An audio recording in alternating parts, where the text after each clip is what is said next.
Hey, I'm Dr. Boyce Watkins from Your Black World. Welcome to 3 Minutes or Less. 3 Minutes or Less is where I give you the Dr. Boyce breakdown on important topics in 3 minutes or less so you can get back to your busy day.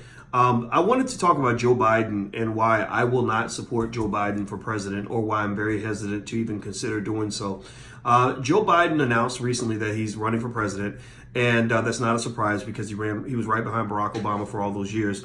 There are a couple of things that bother me about Biden that really throw me off. One is that one of his senior campaign advisors is a woman by the name of Simone Sanders.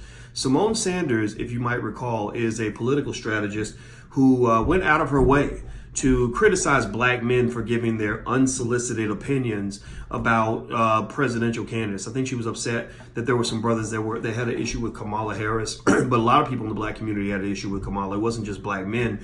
But I can't say that I want to support any candidate who wants men like me to be quiet and to shut up and to not talk and just shut up and dribble or whatever it is that they think that we're supposed to do.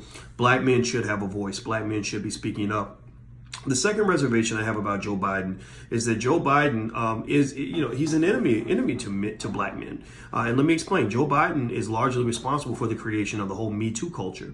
The Me Too culture has created this crazy environment where a woman can accuse a man of anything with no evidence and get him sent to prison. I encourage you to go look up the case of Albert Wilson. The hashtag is Free Albert Wilson. Albert Wilson is a 23-year-old college student who was accused of raping a woman that he never had sex with, that he was alone with for 5 minutes, who was drunk that night. And she says that because she was drunk that he assaulted her. And the fact is that they didn't even have sex. There was DNA on her chest area from when they kissed, but they never had sex. But Albert got 12 years in prison. And these aren't the only cases. There's Quintez Cephas, who was invited for a threesome, and they then accused him of rape because the two women who asked him to be in the threesome were both drinking or something.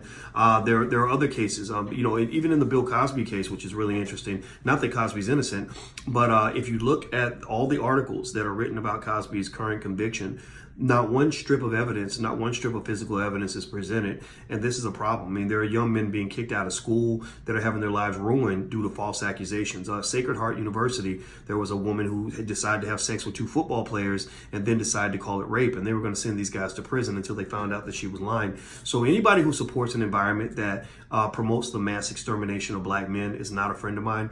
Bill Clinton from the Democratic Party was also responsible for the largest incarceration of black men in the history of this country.